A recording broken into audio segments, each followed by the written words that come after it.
Hi friends, I am Ankit and today I will show you how to save video from Instagram to gallery.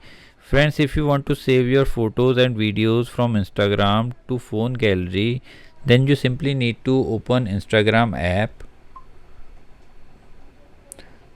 Now here in your Instagram app, you need to press on the profile icon. Now here you need to press on the three lines. Now here you need to scroll it little down.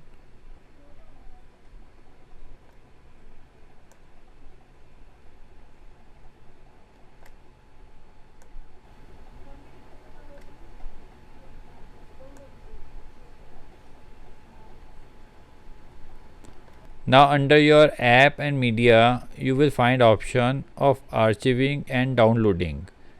Press on it. Now here you need to enable all the options.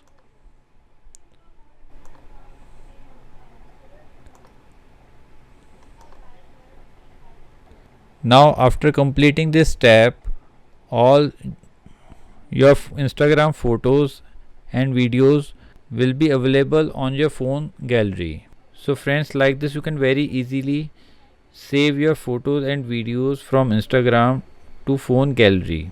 I hope you find this video useful. If you like the video, then press on like button and don't forget to subscribe our channel and press on bell icon to receive email notifications free of cost.